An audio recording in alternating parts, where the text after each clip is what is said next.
Thank you again for joining us here for the 8th Goodman Lecture presented by Kensei Foundation.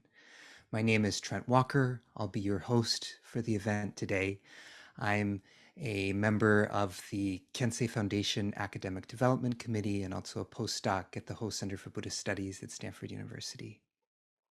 Today's event, as you all know, features a lecture that we've really been looking forward to from Professor Ann Klein of Rice University on the subject of being human and a Buddha too, dialogues with Yeshe Tsogyal. Most of you who are here are probably already familiar with Kensei Foundation and with this series, the Goodman Lectures. In case you aren't already, I encourage you to check out www.kenseifoundation.org to learn more about the organization, its founder, Dzongtsar Khyentse Rinpoche, the diverse kinds of projects that the foundation has the chance to partner with across the world, and the vision for this particular lecture series in honor of Professor Stephen Goodman, a longtime friend, supporter, and advisor to the foundation, who had an enduring vision of making academic talks sponsored by the foundation available to all freely over the internet. So for those of you that have attended events in this series before, you'll know that we'll have a period of discussion after Professor Klein's talk, and that's a chance for you to submit your questions in writing. And the way to do that, and I'll explain this again after the talk, is to send it to KFQ&A using the chat feature on Zoom. And then I will pose selected questions directly to our speaker. And the reason we use this particular format is that with so many people joining us for these events here at the moment, well over 500 of you, this is the most efficient way to be able to engage and dialogue with our wonderful speakers. Kensei Foundation has the pleasure of partnering with Buddhist studies programs at universities all across the world, in Asia, in North America, and Europe, and beyond.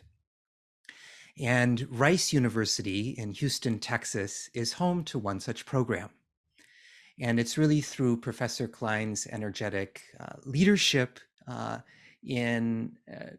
also in partnership with the Department of Religious Studies at Rice that Kensei Foundation is able to offer modest support to two programs that we're glad to know have a positive impact on students and scholarship at Rice. The first program is one that supports the teaching of classes on Buddhist studies and on the Tibetan language by graduate students. So giving graduate students who are training to become a next generation of leaders in Buddhist studies a chance to teach, and also providing more opportunities for students at Rice to learn about Buddhism and particularly and also the Tibetan language. A separate program that Kensei Foundation is delighted to have the chance to support at Rice is a visiting scholar program. And this in particular allows Rice students, both undergraduates, but especially graduate students, to be able to interact with visiting Tibetan teachers. In the past, this has been in person. In this period, sometimes conducted remotely, but particularly a way for students to be able to read Tibetan text intensively with some of the greatest exegetical masters of these traditions. So it's always a pleasure to hear updates from Professor Klein about these programs and the impact that they have on students at Rice who are eager to learn more and get more training in Buddhism and Buddhist studies during their time at Rice. Professor Ann Klein, also known as Lama Rigzin Drolma, is renowned in multiple worlds. As professor of Buddhist, professor of religious studies at Rice, and former chair of the Department of Religious Studies there. She's guided a generation of students from the undergraduate to the PhD level in their studies of Asian religions and other approaches to the study of religion from a variety of theoretical and methodological perspectives. And concurrently, as the co-founding director and resident teacher of Dawn Mountain, she regularly leads teachings, workshops, and retreats on Tibetan Buddhism to a wide circle of students, both in the Houston area and also around the world, where she often travels to teach. Professor Klein's approach to scholarship is shaped, in my view, by her long-term and profound engagement with both Western approaches to the study of religion, as well as an array of Tibetan Buddhist teachers whom she had the chance to study with particularly intensively during the 1970s and 1980s, including those from Gelug, Nyingma, Bön traditions, and more. And her work in Buddhist studies, again, from my view, comes out of this kind of long-term engagement that we see in each of her now, I think, 8 books. Some of which draw from her intense investigations of Tibetan philosophical text, particularly of the Gelug tradition, traditions of oral commentary and exegesis that come out in a wonderful way in her book Path to the Middle, Oral Madhyamaka Philosophy in Tibet, the spoken scholarship of Khensur Yeshe Tsogyal. Also, the way in which she's investigated the particular figure of Yeshe Tsogyal, and one of her books that's had the biggest impact on me is her book Meeting the Great Bliss Queen: Buddhists, Feminists, and the Art of the Self, that sets up a really transformational dialogue between Tibetan Buddhist and a variety of Western feminist approaches to understanding the self, gender, and the grounds for religious practice. She's also published a number of works that speak particularly to practitioners, including some with chantable translations of Tibetan sādhanas and other ritual practices. I'm also particularly touched by some of the articles that she's written, one of which speaks really directly to the craft and process of writing. It's a short but marvelous article titled "On Love and Work: A Vow of Wholeness in Writing," that to me is a beautiful meditation on this play of sound, of language, of the body, and of love that's present in the work of writing. So she's the recipient of multiple honors and grants from the National Endowment of the Humanities, American Council of Learned Societies, as well as the Ford Foundation, all of which demonstrate the impact of her scholarship on a really wide circle within Buddhist studies and beyond. So without further ado, it's my real pleasure today to welcome Professor Ann Klein. Thank you so much for being with us today. The floor is yours. We're really looking forward to your talk. Thank you. Thank you so much, Trent. Thank you for that very generous and carefully wrought description, narrative. I'm very happy to be with you all tonight. Greetings, everyone. I hope you are doing well. And I really want to start by expressing my very deep, decades-long appreciation for all of the many Kenzie Foundation activities just referred to. Some of them were just referred to. And I may say it was one of the great joys of Stephen Goodman's life to participate on the Kenzie Foundation board And it's really touching and inspiring to see the way that Khyentse Rinpoche and the foundation recognize him and his contributions through creating this lecture series in his name. It's a poignant privilege to be part of it, and just an extraordinary thing for a Tibetan master to do for a student. Steve was a friend and colleague for nearly 40 years, and throughout that time, viscerally, ebulliently devoted to the study and practice of Buddhism and to his dharmic and his academic teachers, especially among the latter, Professor Herbert Gunther, with whom he worked very closely and quietly on Matrix of Mystery, well-known classic. There were friends outside class too. Stephen sometimes provided the violin voice in duets with Professor Gunther on flute, and occasional Bach violin duets with Jim Valby. Stephen's wife, Joan Marie Wood, and Mrs. Gunther played four-hand piano. This comes to mind because the delight with which he sometimes described those evenings of blended tones made it sound like a Pure Land up there in the Canadian wilds of Saskatoon. The magic of many voices coming together is also part of my theme tonight. I'll be speaking of the voices that come through in Tibetan style recitation or sadhana practice. These include, what comes through in these practices include personal, lineage, and textual relationships that the practitioner might have. And more specifically, I'll look into how these play out in a recently revealed treasure or tear related to Yeshe Tsogyal, and how this web forms a connection, this web of connections that come through the sadhana themselves facilitate a connection between our human state and the awakened state. Tibetan sadhana is an exceptional genre. It captures with utmost economy the essence of Buddhist logic and mythos, Buddhist philosophy and poetics, sound and silence.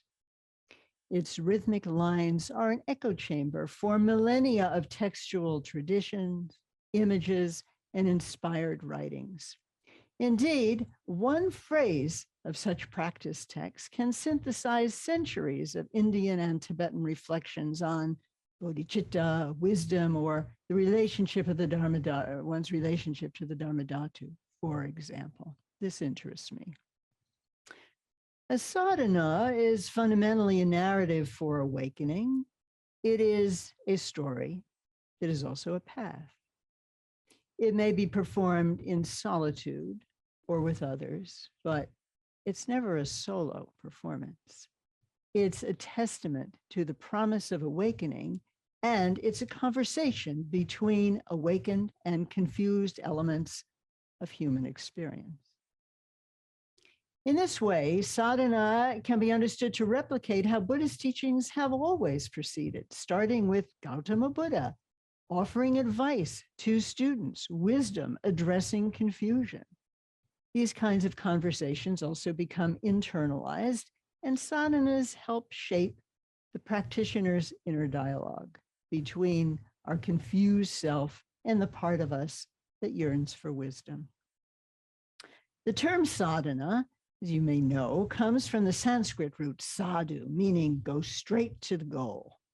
Indian sadhana was traditionally understood as an engagement in both repetition and kriya, precise action or discipline, and that still characterizes the sadhana of the Tibetan tradition today. The 7th century Indian Buddhist Siddha Kanha famously said that the path is held by vowels and consonants. Stephen Goodman started his 1994 Rice Rockwell lecture with this phrase, and hats off to him in using it, because it actually also provides a portal to my topic tonight as well. Obviously, vowels and consonants are integral to the continuity of Buddhist traditions and to literacy in general. But what is this holding? What does it mean to say that vowels and consonants hold the path. A 13th century commentator on this verse, Munidatta, notes that to hold firm, a Sanskrit rhythm here in this context means that energies from the side channels of the body enter into the central channel and are held stably there. And by being held stably there, they support the opening of wisdom. This is the holding to which this line refers. The Dakini Ngondro, or foundational practice, in which Yeshe Tsogyal is featured, that we'll reflect on in a little bit, itself begins with recitation of vowels and consonants. The revealer of this treasure, we have his first slide, Jigme Lingpa, notes that when done well, this recitation will undo knots in channels throughout the body. And in this way, he is lightly echoing Kanha's point about how the vowels and consonants allow a different kind of holding in the body.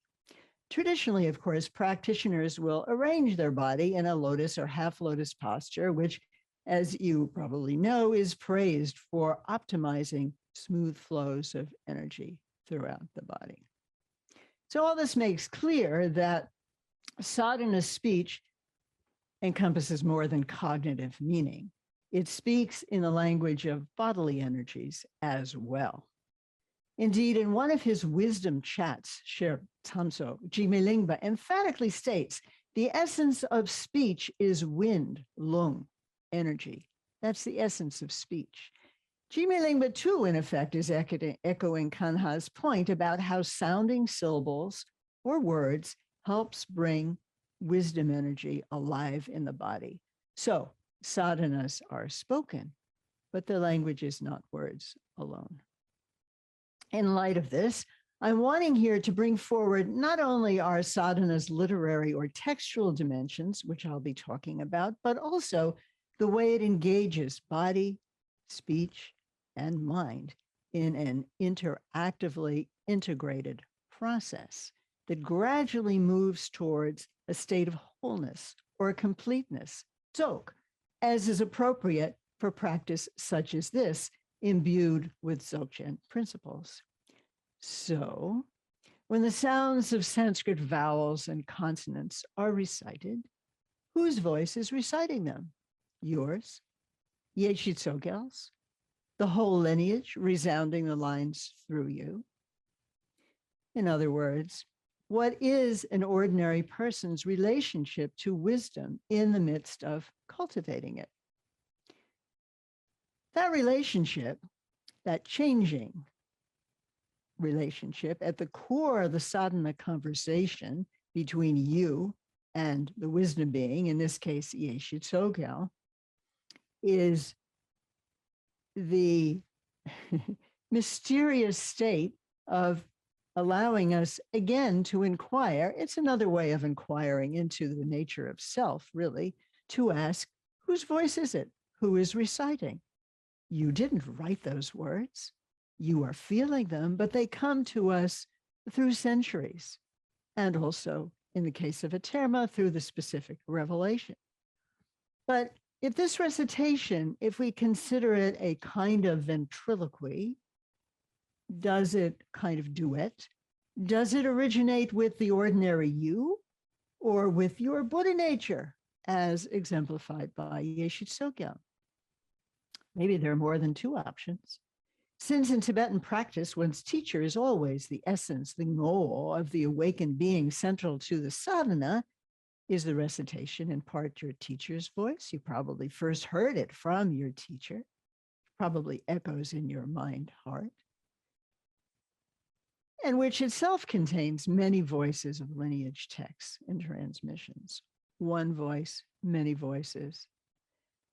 Or is this a conversation? Is this conversation a mingling of speech energies, a wordlessly intimate conversation running through or underneath the actual words? These simple questions themselves, I'm suggesting, gently begin to undermine the too solidly constructed sense of me-ness, selfiness, that is the very confusion that sadhana means to resolve. The sadhana's ultimate purpose, as we know, is to resolve the apparent distance between our ordinary and awakened voices. And so once more, who is speaking? As these voices grow more unified, in some sense, it is you, of course, but it is not entirely the ordinary you.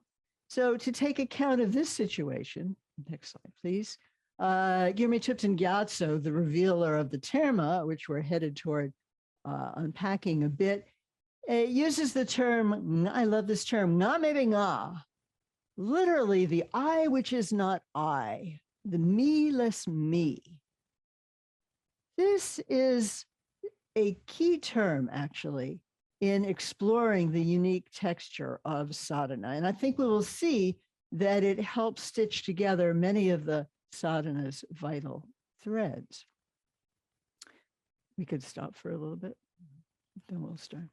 The promise of the sadhana is that you can awaken through it, because in fact, all the elements of awakening are already present. That's the linchpin of the whole process. It couldn't happen if those qualities weren't already present. Wisdom or Buddha nature is there, we are told. It's kind of a big claim. Can seem a pretty high nail to hang your hat on, especially if you're a young practitioner and maybe through the whole life of a practitioner. When I was in high school, I read what was available, some books on Zen. There was nothing about Tibetan Buddhism then. And learned or read that everyone, including me, was in some way, quote, already a Buddha. I was incredulous. How could these people say such a thing? I looked in the mirror. I thought about it for a minute. There was no Buddha I could see anywhere in my mind, body. It just seemed ridiculous. But it was also intriguing. I couldn't quite dump it as an idea. And eventually it occurred to me that actually I already knew that life-changing learning was possible. For example, the simple thing that we learn early in life that's so transformative. Do you remember learning to read? For me, reading was the first thing, learning-wise, that I came across that seemed equal parts too miraculous to be possible and absolutely desirable. I couldn't wait. I learned the alphabet, the strange pronunciation rules, the sneaky silent E. And finally, one day I sat at home, I opened a book my parents had given me, my first real book on my lap. I was so excited. I could actually read it, but only a phrase or two. I couldn't go further. So I put it aside. And then next day I picked it up again. And without having asked anybody's help or having practiced or any sort of interim instruction, I could read a little further, just like that. I was happy about that. And I was also kind of curious. Why could I read now what I couldn't read yesterday? And why couldn't I read any further? Eventually, of course, I did read more. Eventually, I turned the page in many pages. And what I really think happened is that I relaxed. And after I read that first sentence, I was just too excited to go on. 5 or 6 years old, it wasn't really the ability to read that was my problem.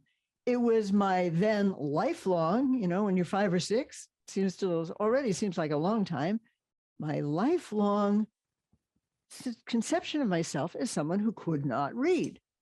So this was the challenge of a new identity.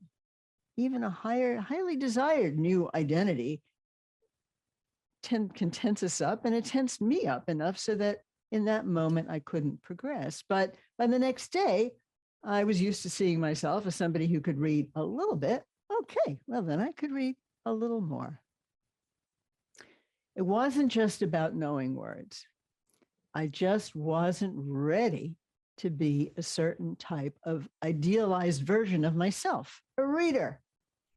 Gradually, of course, I relaxed into a more robust reader identity. And actually, it only took a few days. The key thing was to be able to imagine myself as the reader I wanted to be. And this, it turns out, as you're probably noticing, to be a central principle of sadhana as well. Being told about Buddha nature is an invitation to see if you can imagine yourself. It's a challenge my teachers have put forth many times. Can you imagine yourself awakening? So the sadhana is about gaining wisdom, non-conceptual, wordless wisdom.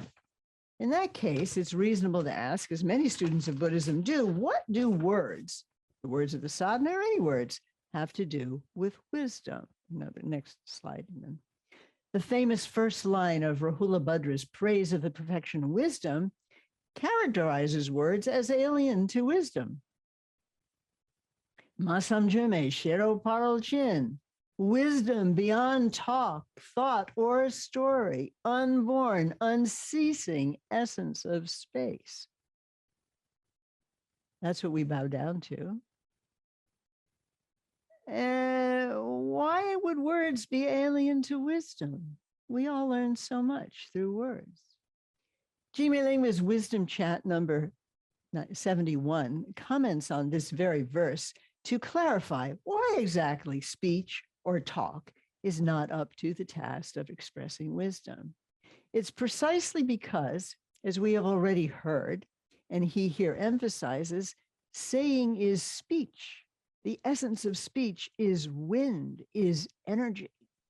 And Jigme Lingpa goes on to unpack his commentary here to say that wind, to note that wind in general, including wind that is the essence of speech, is defined.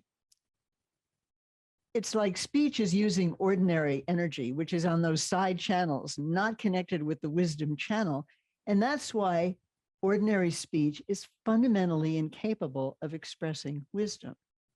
Jigme Lingpa, again, kind of echoing Kanha from early centuries of Mahayana in India. Wisdom on the debating courtyard is defined as that which is light and moving, yang xing yoa. All movement involves wind, including, it turns out, the movement from ignorance to wisdom. Mental functioning or thought, Jigme Lingpa goes on to comment on this context, involves karmic wind.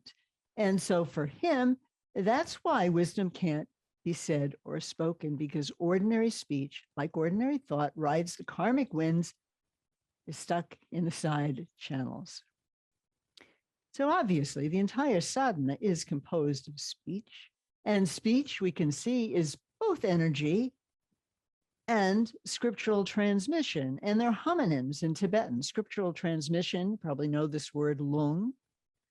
And it sounds like, but it's spelled differently from the word for wind, lung. They're homonyms, and it's probably not an accident that they sound the same. And indeed, a sadhana is itself a kind of one long energy stream of transmission, and the voices of the practitioner, and certainly of Yeshe Tsogyal, voices, energies of the practitioner and Yeshe Tsogyal are infused with the scriptural energies of transmission. So the sadhana's speech is a unit of word, kum, energy, both meanings of lung, transmission, and energy. And this touches into the energies of one's own mind and body. In the Dzogchen context, next slide, please, Longchenpa points out that wisdom or awareness thoroughly pervade the body. He cites the two sections, Tantra, Dzogchen Tantra, and this is in the context of his talking about Dzogchen from his tree. Actually, this is Trumtadze, but it's in the section of the Vajra essence, and states that wisdom abides in the body. He also adds shortly after this quote that it suffuses the body.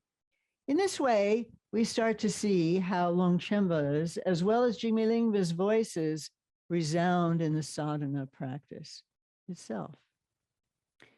Yeshe Tsogyal is before you from the start of the practice. She symbolizes and confirms through her present the wisdom that is already there.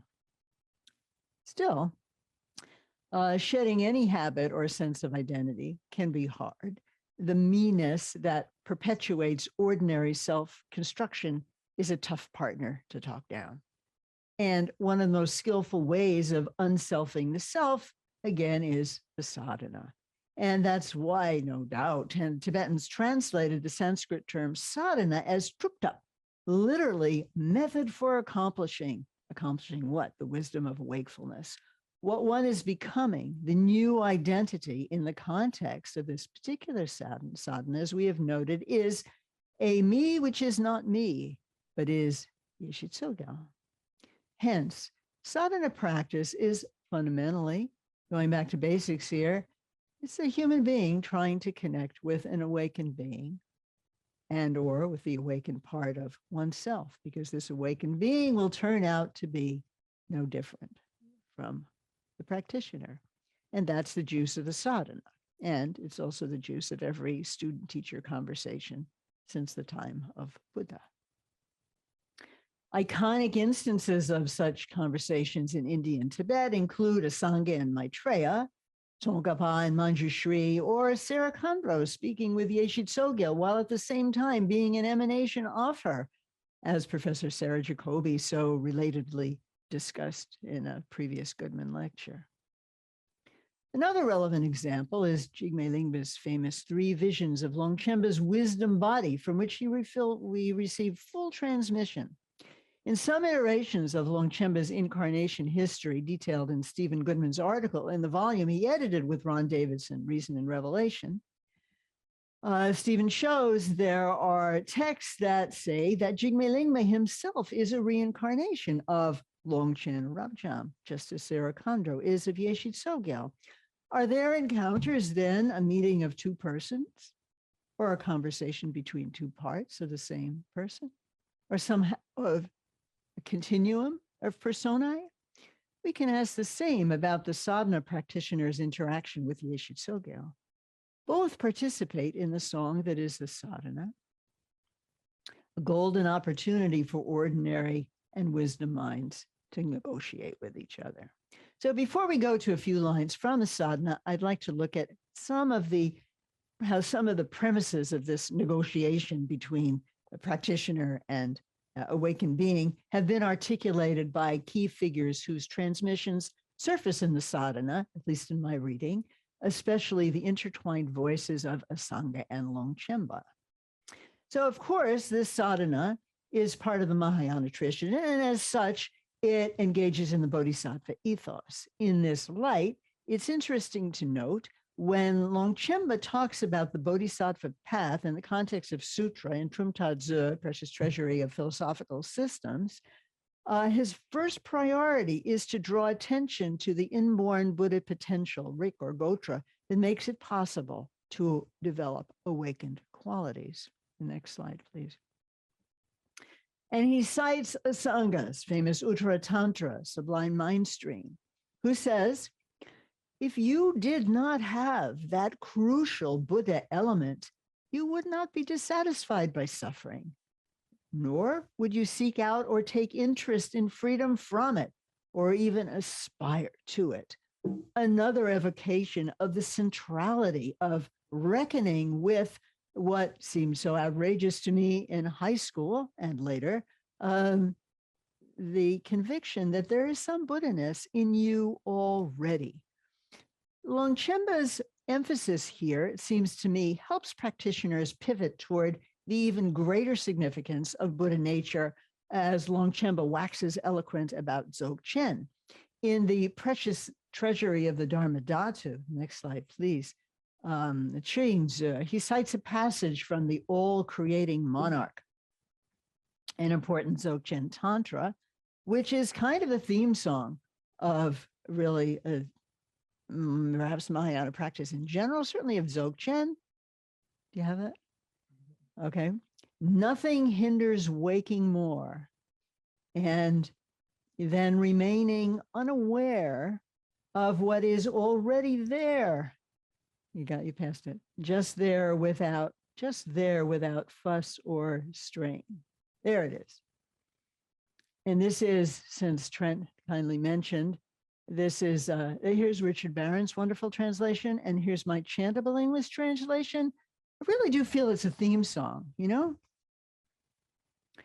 Nothing hinders waking more than remaining unaware of what is already there, right there without fuss or strain.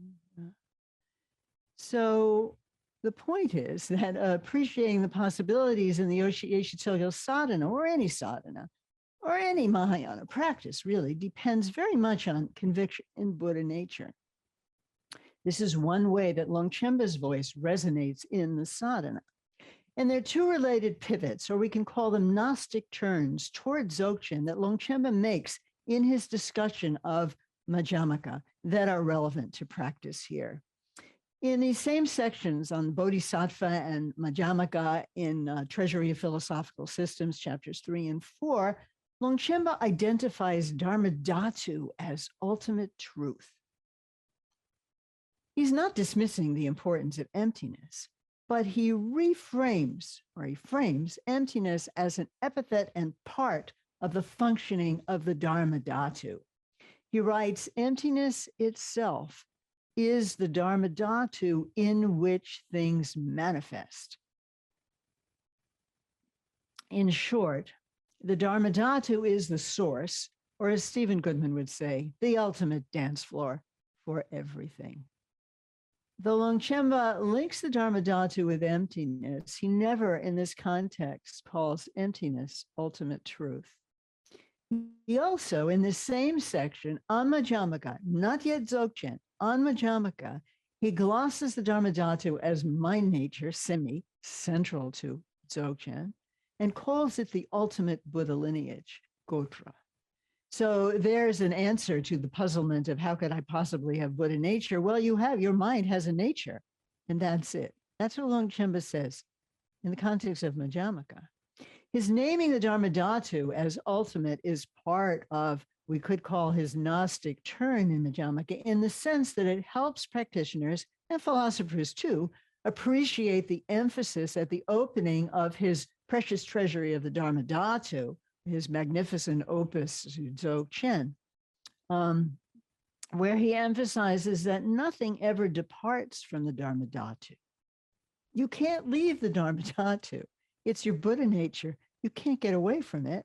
In much the same way as a wave never leaves the ocean. Nothing ever departs its real ground, its true dance floor. In this essence, it is unborn. More on the unborn later. Dharma-dhātu is ultimate truth, but that's not the end of the story. The actual way things are, Longchenpa says, in the same section on Madhyamaka, their neluk is wisdom. In so saying, Longchenpa kind of opens up a space, makes a kind of distinction between ultimate truth, Trentam and the way things are. In a sense, he's offering two registers or functions for ultimacy, unlike, say, Tsongkhapa and Gelugpa discourse on Madhyamaka, where emptiness is both the ultimate truth and the way things are. Longchenpa, dharma-dhātu is the ultimate truth. The way things are is wisdom. These two registers, the way things are and the ultimate truth, come out through Longchenpa as a kind of unified force field for the practitioner. Dharma-dhātu as ultimate truth is an all-inclusive realm of everything. The practitioner can approach such a dimension in a different manner than, for example, in Chandrakirti's famous sevenfold reasoning, which takes one into the important unfindability of things, and that is what is named emptiness, for example, in many understandings of Madhyamaka. The dharma-dhātu, even in Longchenpa's Madhyamaka, is not just about unfindability. I'm going to pause on that for a moment, because there's a line that astonished me. When Longchenpa says that primordial wisdom is the way things are, This is not an abstract statement about objects. It's a clear turn to lived experience. It is about the perspective of lived experience, a principle absolutely central to Dzogchen, and thus to the perspective of sadhana we're approaching. That is, to put this another way, Longchenpa is describing how awakened and ordinary minds perceive things. He is articulating how the world is and feels from a first-person perspective. Longchenpa says over and over, nothing you sense is ever outside your own experience or your own way of being. Nothing ever departs or is borne away from the dharma-dhātu. That becomes a central principle in Dzogchen, and this is really worth considering. Perhaps even at this moment, you might look at something other than your screen, but you can look at your screen or look at something in your, in the room where you're sitting. Can you separate that thing that you're looking at from your awareness of it?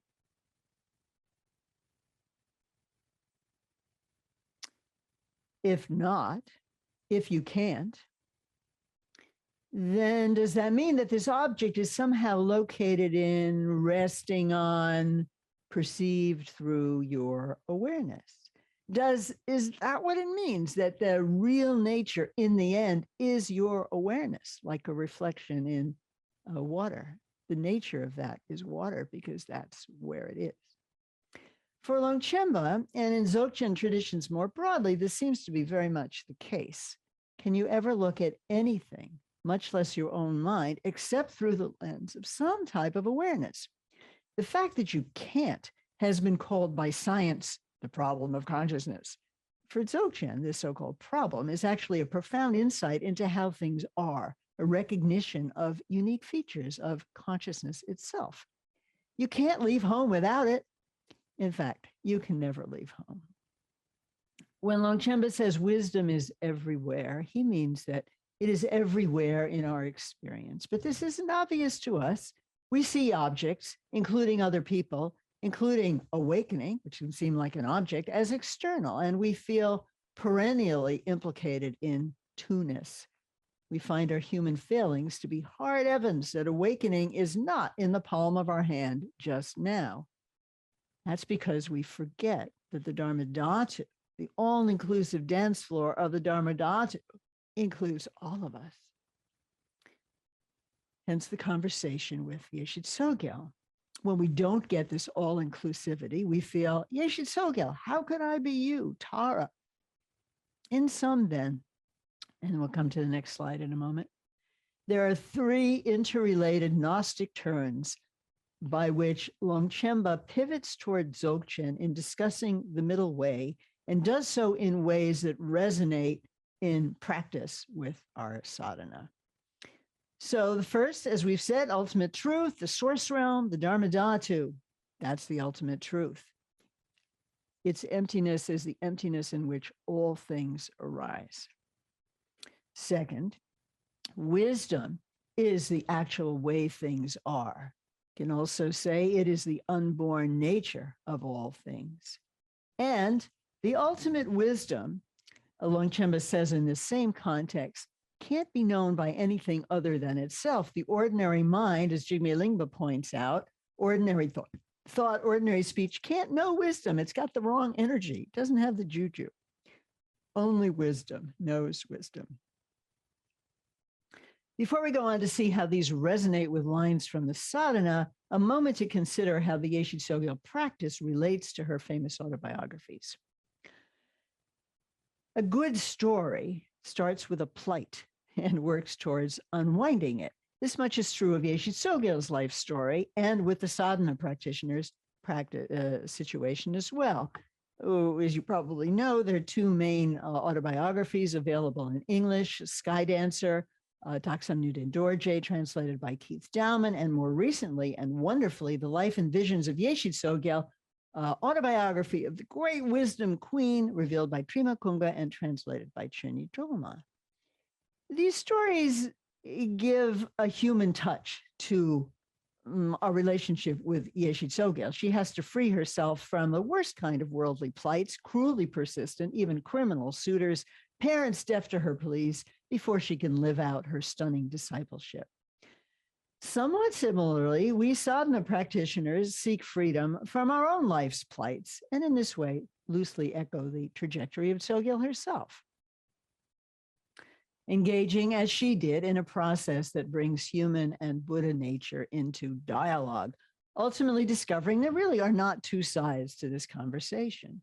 Most succinctly, what is invited here is the melting away in terms of one's relationship with Yeshe Tsogyal. What is invited is a melting away of a watching that is separate from the watched, a way of being connected, relating that naturally seems to thin out the notion of a self who watches something from which it feels separate. In a passage cited by Tulku Chunda, Jigme Lingpa writes in his autobiography, "Child, mind watching mind is not awareness of the innate nature. So don't do that. Just remain naturally, without flux or frills, in the mind of right now." Mind watching mind is not what's being recommended. The me-less me is not an isolated watcher. The me-less me, which is essential to the entire interaction between the practitioner, the ordinary me, and the wisdom Yeshe Tsogyal, is not just watching. The revealer of this text, and the Tsogyal Sadhana, like any tear, any revealed text, has its own story, so word about that. The revealer of this text, German Tupten Gyatso, also known as Azumpila Rinpoche, has his own relationship with Yeshe Tsogyal that is also part of the imprint of this text. In his previous life, he's recognized as having been Triso Dezen, who certainly has a connection with Yeshe Tsogyal. And in a more recent life, he was explicitly considered himself an incarnation of Yeshe Tsogyal. It is said that in this previous life, when he was known as Jamja Chökyi Senge, as a young child, he announced that he was Yeshe Tsogyal. He was male until he reached the age of 20, and from 21 to 30, he was female. This was considered a sign of being the tulku of a dakini. He had a student, Lama Tsering Dorje, and he said, "When I die, you will see rainbows and many different kinds of birds." Then he shut himself into his room. Lama Tsering Dorje peered through a hole in the room, and he saw that the Lama was 2 to 3 feet above the floor. He was covered with feathers, and he was trying to fly. He was planning to fly, phrasing. Tsering Dorje opened the door, begged him not to, and so prevented him from following, it is said, the rainbow path of Guru Rinpoche or Vimalamitra. In this life, Adzom Rinpoche has been known to describe birds, and he's not alone in this, birds as dakinis, and to say that the vultures in particular are emanations of Yeshe Tsogyal. And in another kind of echo, the next slide, please. At least on one occasion, there seems to be some resonance with this story in the present time, present life. And also in this life, in terms of his relationship with Yeshe Tsogyal, when Rinpoche was 8 years old, seated at the front of the main assembly hall at Adzumgar, where he was raised, Yeshe Tsogyal appeared to him clearly, and at that time gave him one of his Tirthan names, Dorje Ngarabtsel. He also met with her face to face at the Tsogyal the Tsogyal Soul Lake. And the Yeshe Tsogyal is part of the Ursal Nyingtik, a luminous heart essence cycle that he has revealed. It includes Guru Rinpoche, Drolma, and Chö, and other practices. There are 2 other cycles that he has begun to reveal.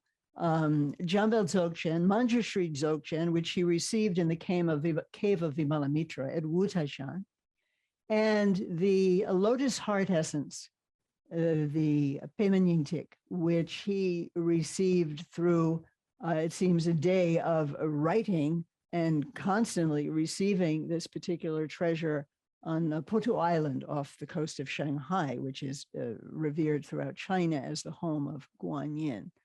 Just mention this to say that these treasures seem to have a lot of connection with places, sacred places.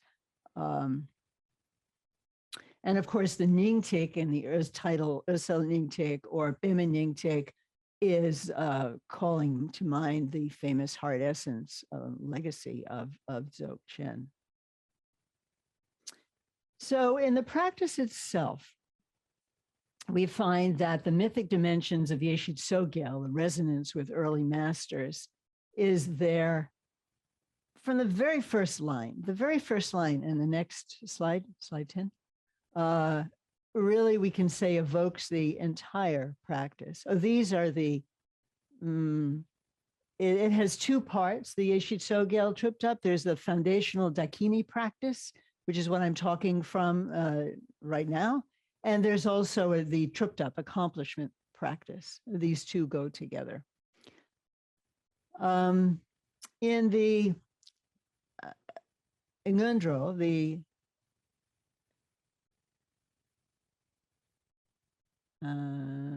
Namasarvadakiye slide before this? Okay. So the first thing one says before beginning, before reciting syllables or anything, Namo Sarva Dakiye, homage to the Dakini, who is everything. That means from the very first line, she is present. And she is an expression right then and there of a holistic reality. And thanks to the flexibility of Sanskrit compounds, we can understand the phrase in a variety of ways, thanks to my Sanskritist friend, Sheriff Gyatso. We can understand that when we say Namo Sarva Dakiye, we are saying homage to you who is everything and who is the Dakini. Homage to you who is within everything. This word, Sanskrit word sarva, meaning all, is also related to sara, meaning essence. So we're saying you're everything, you're also the essence of everything, you are also that which moves gently within everything, including me. She's already here. The plight animating the practice, our confused ordinariness, is solved before we begin. And this is also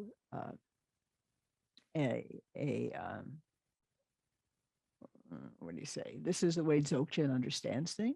The ground is already there. The ground and the fruit ultimately are not different. And as Longchenpa explained, wisdom is the way we are. And that is an easy way to gain access to the presence of the Dakini already from the very beginning. She who, in the Terchen's own commentary, personifies both the dharma-dhātu and the dharmakaya. Well, what else is she like? The opening line of the homage highlights the status of things as unborn. So here you see, these are the 4 lines I'm going to talk about briefly. The homage. This is the homage of the, that's the first thing recited after the syllables and the 4 thoughts. Unborn wisdom, Daki's form. That must be later. Here it is. No, after.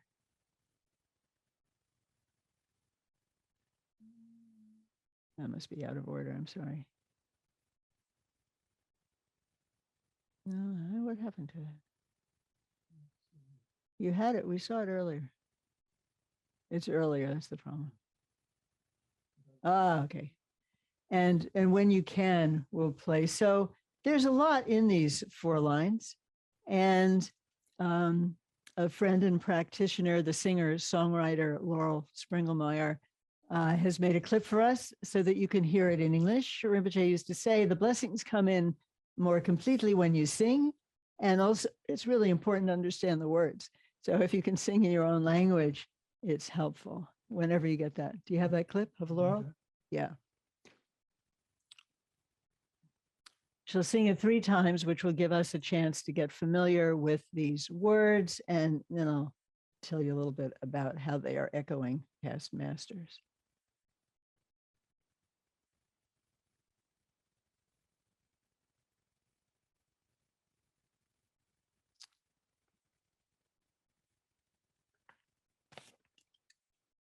So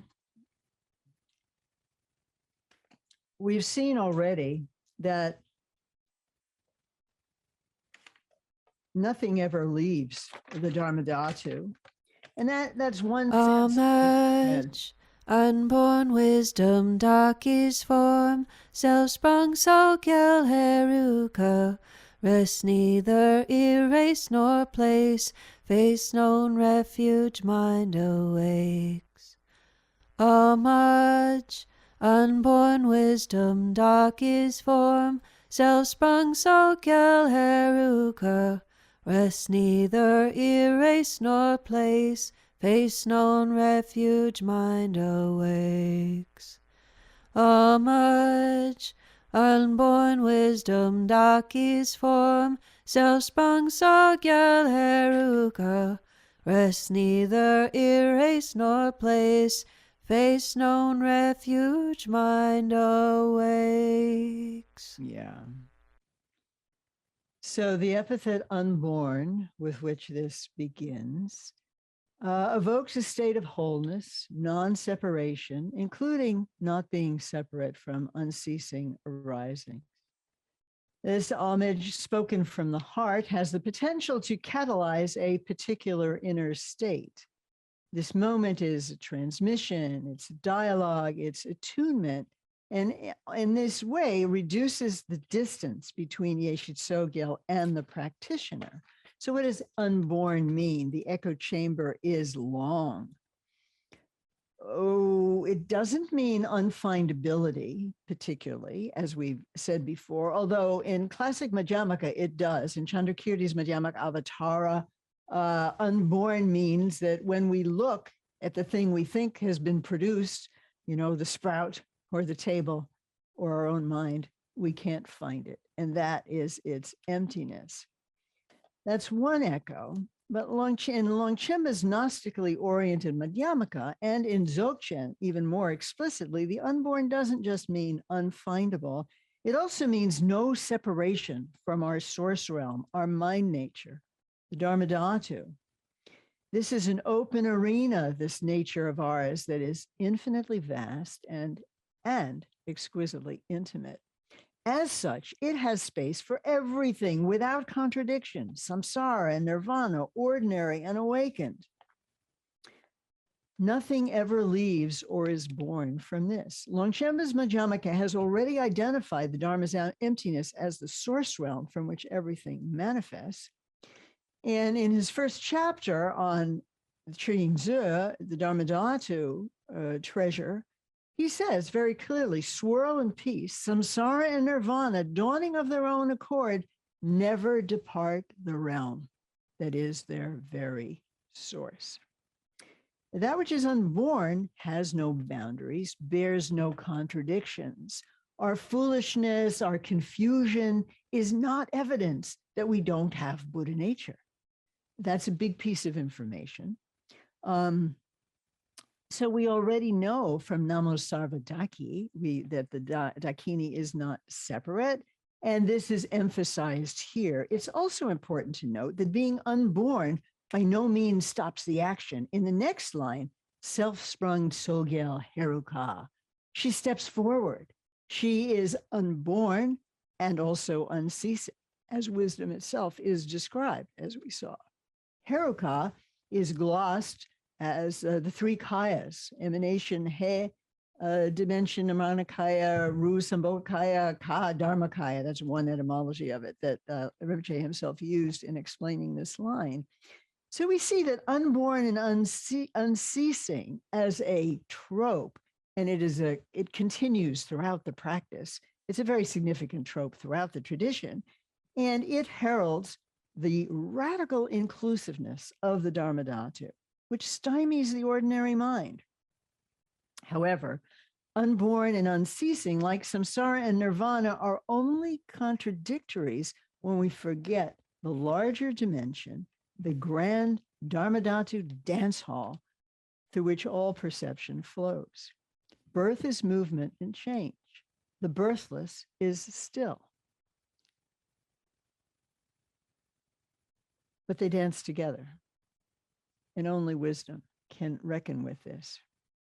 Longchenpa's ecstatic words hover over these lines. If you find that's slide 13. How marvelous, he says, how truly marvelous and superb the secret of all perfect Buddhas, not this one,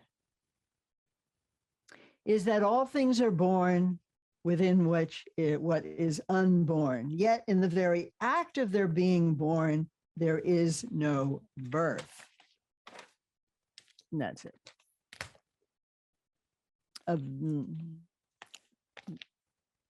So part of the practice's challenge in the heart of the dialogue or trialogue, or however many voices alogue there is going on in the sadhana, is to allow the dissolving of contradiction so that a holistic perspective in which everything is included and wherein everything remains clear in every detail is possible. Something like countless visitors finding themselves fitting perfectly comfortably in Vimalamitra's house, although nothing changed size. As Longchenpa says, Vimalakirti's house. Vimalamitra, yeah, thank you. As Longchenpa says, it's marvelous. It's superb. He doesn't say it's logical, only that it is. Then the third line here, rest neither erase nor place. The third line. So now, having evoked wisdom as Yeshe Tsogyal, as unborn and unceasing, self-sprung Tsogyal, now there's an instruction to take to heart, to rest, neither erase nor place. This is actually almost verbatim a line from a Sangha that Longchenpa quotes, where he says, there's nothing whatsoever to remove, nothing in the slightest to add. Resting and relaxing, Longchenpa says, in more than one place, is a way for energy naturally to enter the central channel. Relaxing is a hugely significant part of Dzogchen practice, to allow that holding of wisdom. And Longchenpa also says,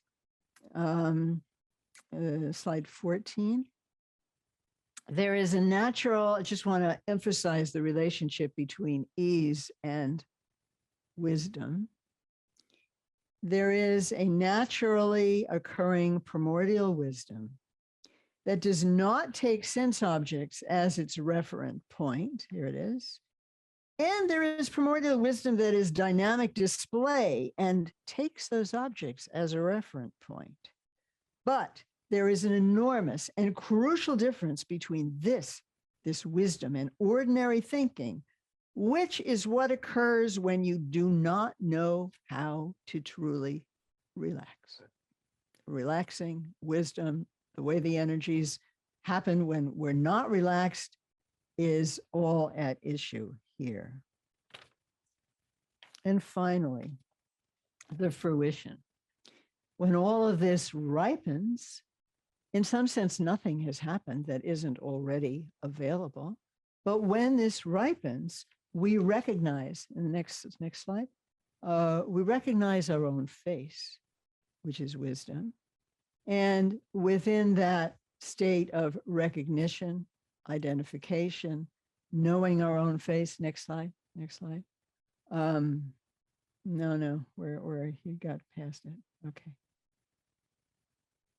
In any case, it's the fourth line. You've seen it, you've heard it sung. Face known, refuge, mind awakes. So that's face known as a recognition. It is also, that is our refuge. Yeah, right there, you had it. No. Sorry. Anyway, they're all great pictures. Yeah, you had it. No, the homage. Yeah. Okay, we're at fruition stage now. Rangasheve Jubson J. There's a recognition. That's refuge. The mind awakes. The mind awakes either in the sutra sense of bodhicitta or in the dzogchen sense of bodhicitta, meaning that, as Longchenpa describes it in the context of dzogchen, it's the actual ground of everything. And it's a feature of this practice that one can be at whatever level what one is at. In all of this, in this, what is happening then at this moment is that the whole karmic narrative of escaping samsara and entering nirvana resolves now into the river, the ocean of the wisdom narrative. The plight which brought us into the sadhana in the first place is resolved, or at least one may sense that it could be resolved. So in conclusion, a sadhana is, at its simplest, a song we sing, a current moving between our human self and that to which we aspire. And so I want to close with a clip of Jetsunma, and we can show her image when you get. She is Rinpoche's sister in this life. Also, they were brother and sister in their past life when they were the children of Adzam Trukpa. Jetsun Kachawangmo, she's recognized as an incarnation of Tara, and she has an exquisite voice. And it turns out that it seems most of, if not all, of Rinpoche's revelations come with a melody as well. And he teaches them to her. And so I'd like you to hear her sing the homage in Tibetan to the melody that we also heard earlier, and now we hear it from her, the melody that comes with the sadhana.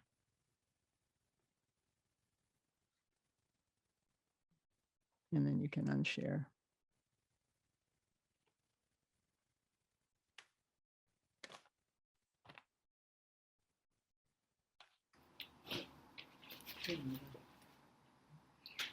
Namo Sarvandra Ke. Oh, you could show her face actually if you can. Okay.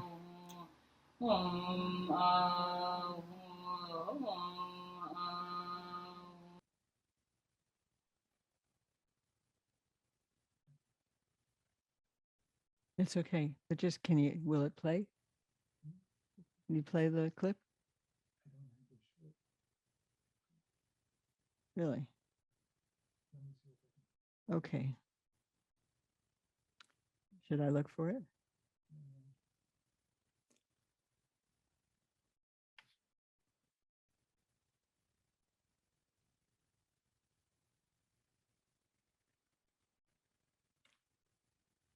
When Rinpoche says that Namo Sarvandra Ke. Namo Sheme Yeshe Tsogyal Heruka Rambo Sarya Trawala Longchenpa Senjeto. Namo Sheme Yeshe Tsogyal Heruka Rambo Sarya Trawala Longchenpa Senjeto. Namo Sheme Yeshe Tsogyal Heruka Rambo Sarya Trawala Longchenpa Senjeto. Namo Sarvandra Ke. that's an auspicious last line. Namo Sheme. Okay, can you unshare? Just unshare.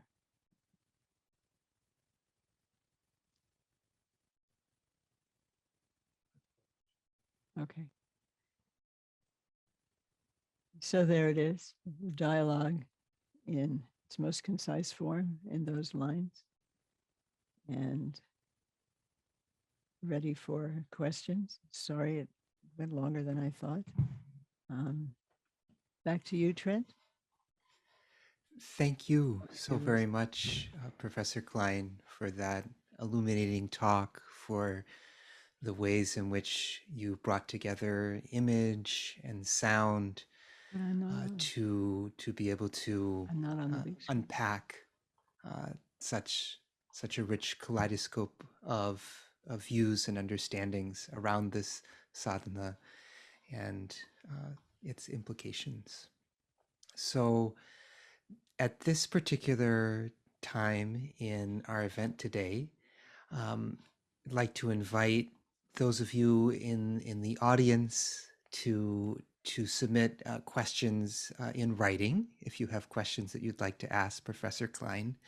And again, please submit those to KF Q&A via the chat feature. I'm not able to get those questions if you send them to me directly, so please send them to KF Q&A via the chat feature. And as we're waiting for some questions to come in, if you don't mind, Professor Klein, I wanted to ask one of my own. Please. And I wanted to come back to a term that you used in describing the structure of the sadhana and its function, and you used this term Gnostic Turn, and you described three of these.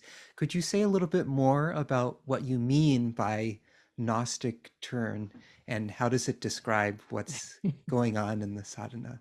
Yes. Thank you for asking. It's a term that I wonder whether I should use it or not. But what I mean by it is that I was actually very surprised in reading Longchenpa's Madhyamaka in Chuntadze to see how he really seems to pivot towards Dzogchen. He doesn't talk about, I mean, my training in Madhyamaka has mostly actually been Gelugpa. And so I was just really struck, to, first of all, not call emptiness the ultimate truth, to focus on the dharma-dhātu, but not forget about the emptiness, to emphasize inclusiveness in a way over unfindability. It's not that unfindability isn't really important, and it's part of Dzogchen training as well. It just seemed, and also the centrality of, so those things, the centrality of Buddha nature from the very beginning. I'm used to discourse on, bodhicitta, shantideva, the 7 cause and effect precepts. You start talking right away about how beings have been kind to you. You want to repay that kindness. Self and other equally want happiness. And so I was just struck that Longchenpa doesn't do that. He doesn't mention compassion until practically the end of that section on bodhicitta. He starts with Buddha nature. And it seems to me that several of my teachers, in retrospect, and that's kind of what I mean about the echoes coming through, they do too. Do you believe that you can become, and I think that's a delicate question, actually. Do we really think? Do you really think? So, and I feel that his Longchenpa's, mentioning dharma-dhātu there really primes one for appreciating what he's doing when he does talk about it in a Dzogchen context, because he's really introducing some of the, and to say that wisdom is the nature of everything. That first person take is so important in Dzogchen. It's not about theories. So does so that, go absolutely. ahead. So the Gnostic Turn in these teachings from Longchenpa are describing that emphasis on direct experience, on the foregrounding of Buddha nature, and realizing that before other kinds of elements of the path. That's what you're describing as That's what I'm Gnostic describing. Turn. Yeah. So Gnostic there in this context really means that Dzogchen orientation. And perhaps that's confusing. I don't know. But Western scholars like to hear that word. Yeah. Thank you. Thank you. Thank you for that great question. So another question that that's come up in the questions and relates to the relationship between this sadhana and being in a female body. So one attendee writes, and this is greetings to you from Tsopema and from a so-called female. How should we see our path in today's world? Wow.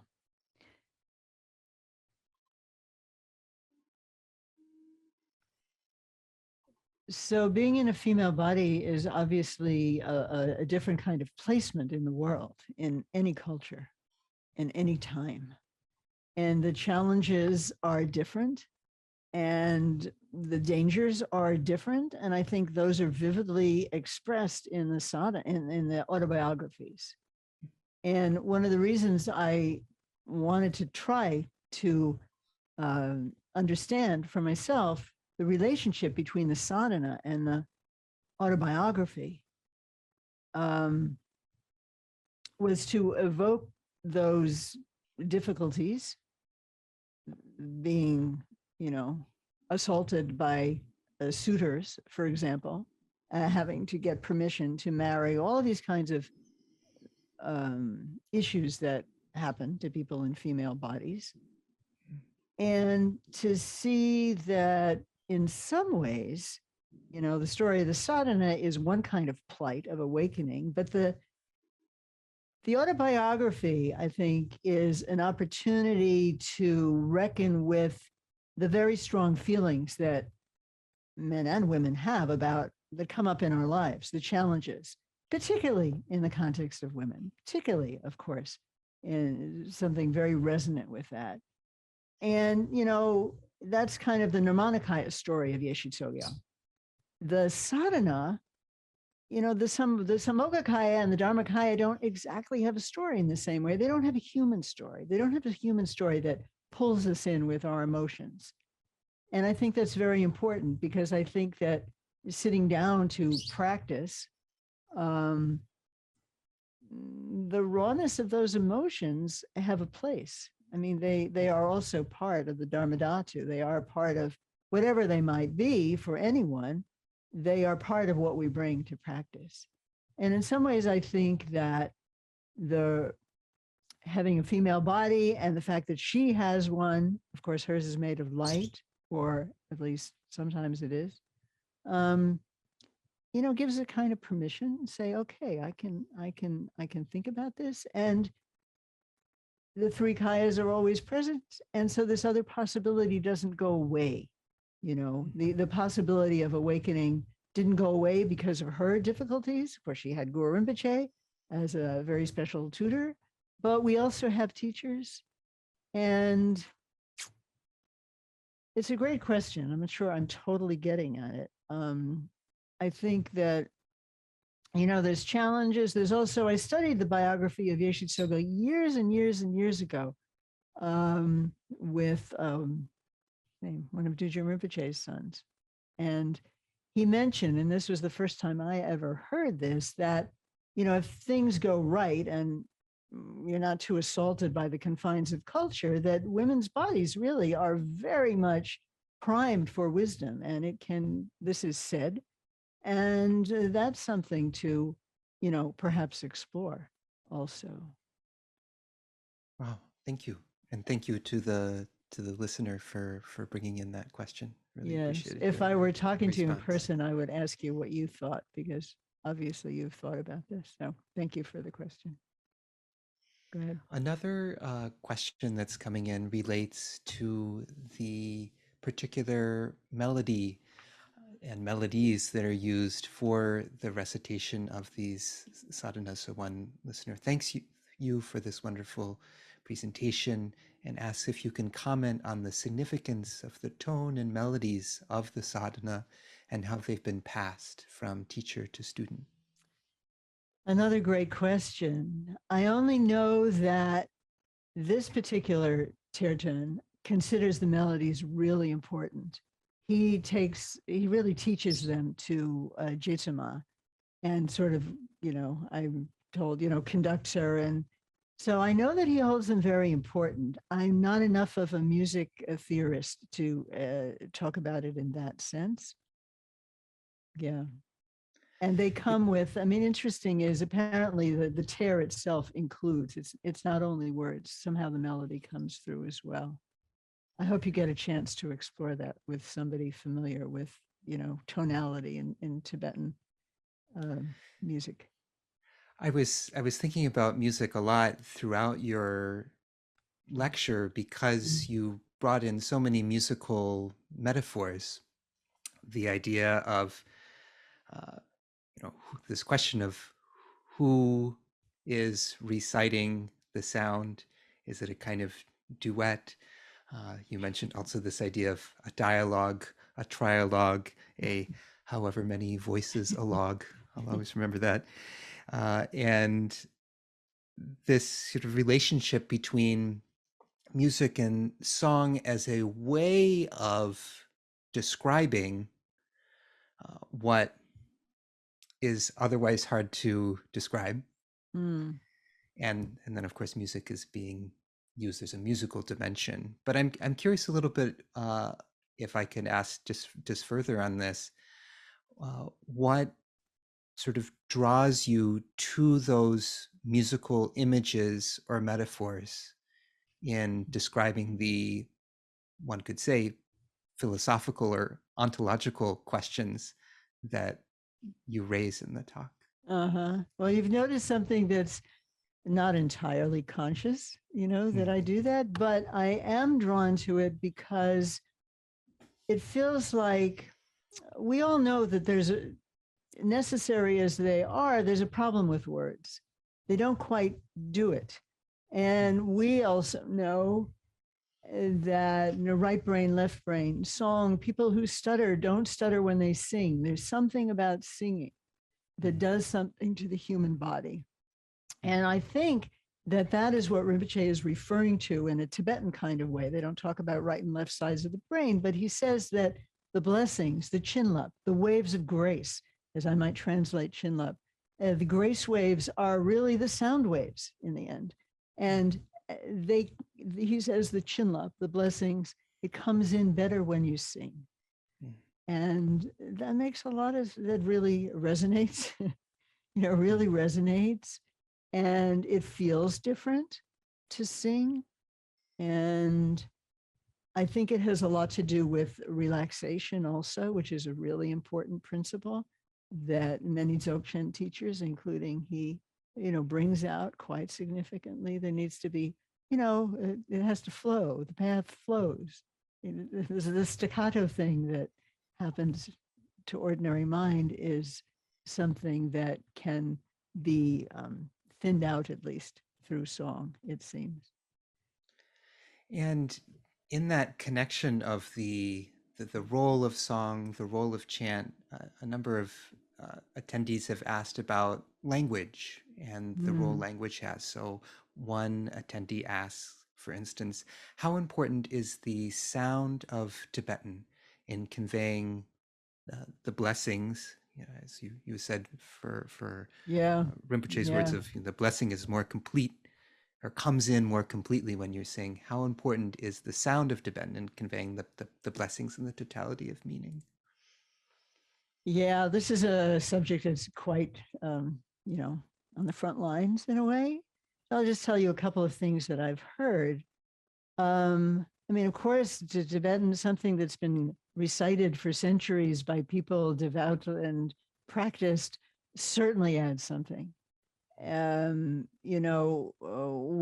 possibility is that we do when something is repeated 3 times, we'll do it twice, maybe in English and the middle time in Tibetan, or twice in Tibetan and once in English, so that we do get that. When I started to think about translating things into chantable English, because of this devotion to singing and because Rinpoche said that singing helps, he said that it's important to understand the words and it's important to sing. So for most of us, that doesn't work unless we sing it, in English, which is not to deny the power of the Tibetan. So I asked Tukachundab actually about this, and actually I asked him, I was working with him at the time, if he would kindly chant whatever it was I was translating and bless it in that way. And he said, that's not how it happens. It gets blessed by people using it. So hopefully, the Tibetans didn't initially have a language that they understood and was traditional. They kept, of course, Sanskrit mantras. So I think that's kind of important, that our collective practice, that's quite a statement, that we might not think. We poor Westerners who are just so new to the Dharma, over time, maybe centuries or generations, will bless it. So what's interesting to me about that is that the human interaction is part of what brings in the blessing. It's not just that it's, some ancient word. And that seems important. Being human in a Buddha too is kind of reflected maybe in that. Thank you for that question, all of those of you who had it, and for your articulation of it. Thank you for that beautiful response. In connection to chantable translations, I was thinking about the particular 4 lines that you unpacked for us. And when first reading those 4 lines, particularly lines 3 and 4, rest, neither erase nor place, face seen or face known, refuge, mind awakes, I was struck by the distinctiveness of the syntax, and in a way how the immediate effect was, this has a effect in listening to it and reading it, but conceptually, grammatically, I didn't understand it. But then you offered us this kind of oral exegesis, diving into each of the words, thinking about them, their place in the sadhana, their place in the broader philosophical questions you raised, some of the etymology of the words. And so this particular verse, these 4 lines, came alive in a different way. In your view, do these kinds of very syllabically condensed chantable translations require a kind of oral commentary in English to be accessible and present to those who hear and chant them? I think it helps. It always has helped throughout, Tibetan tradition. It's always book oral commentary, as you know. And actually, usually I wanted to have a clean slide, but in the practice text, we actually give could say a long line translation also. In fact, sometimes give every word so that people who want to can really think about the Tibetan. It's interesting to me what you said about that last line, because I thought about it a lot. How am I going to get all these ideas in one line? And also the 3rd line, is actually Rangpup, which gets chantable English became rest. So I do think, Rangpup, as you know, it's an important word, having to do with ease, self-settling or just naturally resting, something like that. I think it is helpful to explain the actual Tibetan word, and even to have it in the sadhana, then you can sing, and then once you've learned what it means, and I think this has been true throughout Tibet also. I mean, as you know, the Tibetan texts are very brief. You have to have oral commentary. So I think that's still true. And so then how to do this last line. And finally, those 3 things are all there. And that's quite stunning. To me anyway, that this identification, this recognition, it is refuge and it is bodhicitta in the ultimate sense. And the whole rest of the sadhana, moves forth from that. So you are in some state of recognition, or imagining that you are, or aspiring to be, as you do the rest of the practice. It just, and then the thing just keeps unfolding from there. Thank Thank you. Thank you. Thank you for your reflection. It's always, the translator as traitor is never too far from one's mind. Yeah, yeah. Yeah. As we come to the end of our time together today, a number of attendees had asked about, if they wanted to practice this sadhana. Is a lung available? Is the sadhana available? I don't know if you might be able to say something regarding that. Yes, it's available. It's available if you want to learn the sadhana. They're not like public. The texts as such, at least so far, aren't available.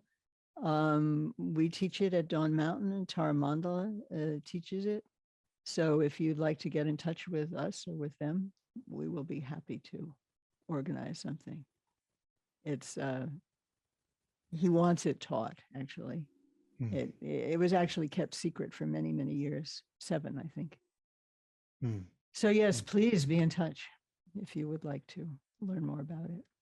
It's quite wonderful. Great, thank you. Thank you. I'm struck, just do we have maybe time for one more Sure, question? I'm fine. I'm sorry I went long, but I'm happy. Oh, no, Yeah. not at all.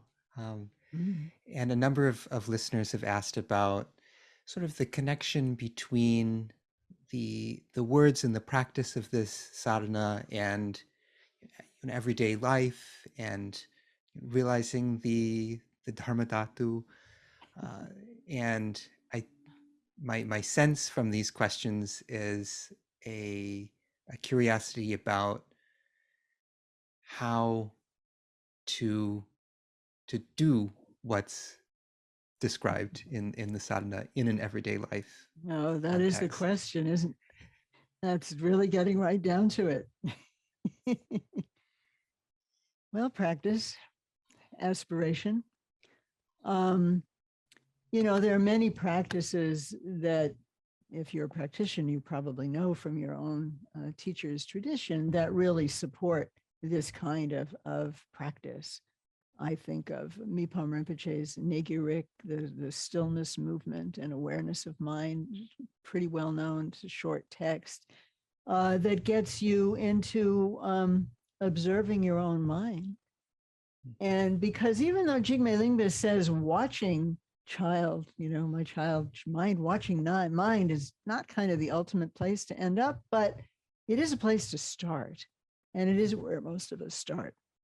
And being aware of what's going on in one's own mind. And then even things like, one of the remarkable things about the dharma-dhātu that is emphasized so much is that it holds all contradictions. What we think of as contradictions they're just there. And I don't know, I think that's a big opening in life because we are contradictions. Sometimes we're very good, sometimes we're very bad, we're very happy, we're very sad. And what's really, I think, profound to notice is that sometimes these things are both present at once and they don't cancel each other out. That's the thing. They don't cancel each other out. That's a different kind of perspective. And we don't have to be ashamed of them, which is easier said than done. We're a shame-drenched culture. But the fact that it's okay, and actually, I've been reading the Indivisibility of the Dharma-dhātu, which was recently translated by 84,000. And there's this stunning line. Manjushri says something like, the nature of afflictions is the nature of the Dharma-dhātu. How can he say that? And then he says, and knowing that is a purification. It's one of the first things he says. It's rather mysterious. It's a kind of a koan, but it seems to be addressing this question that, I think I think everybody has. What about all the stuff of me that's clearly not Buddha nature, and is this the fact that it's not evidence that we don't have Buddha nature? That's important. And the fact that somehow it is, it's just part of the Dharma-dhātu. To begin to look into that I think is important. And in fact, even when we're very terrible or very sad, it doesn't last forever. There's something else that comes about. So we are more than our problems. I think Thich Nhat Hanh famously said, "You're not just your suffering."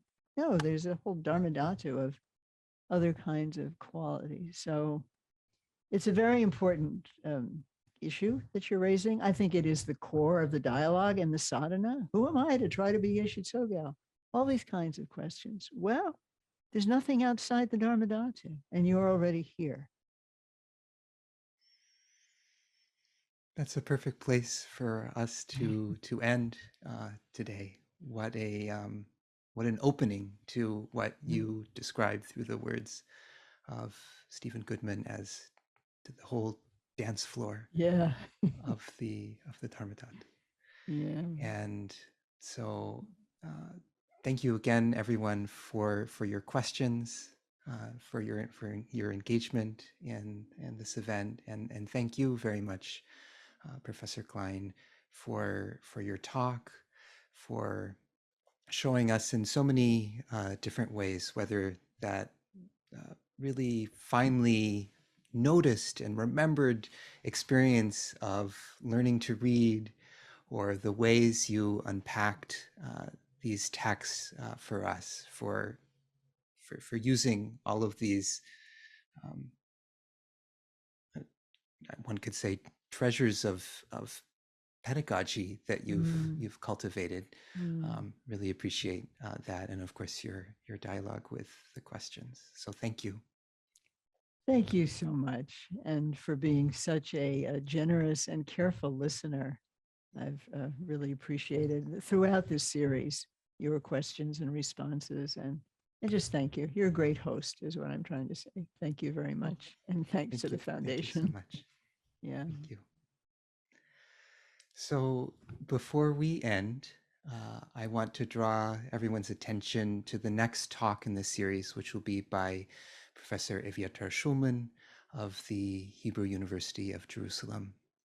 And his talk will be on creating the early discourses, or sutta, of the Buddha.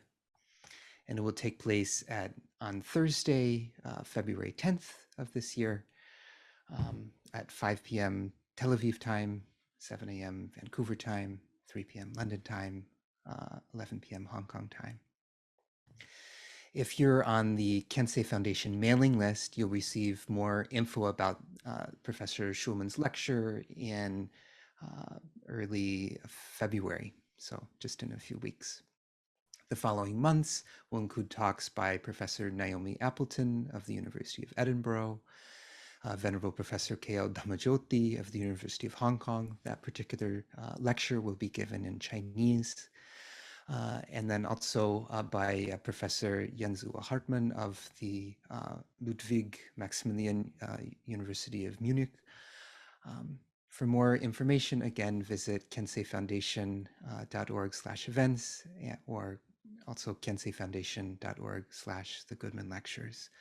So thank you again for joining us. Just a reminder that the videos of past events, as for this event, will be available on KF's YouTube and Vimeo channels, as well as on their social media platforms.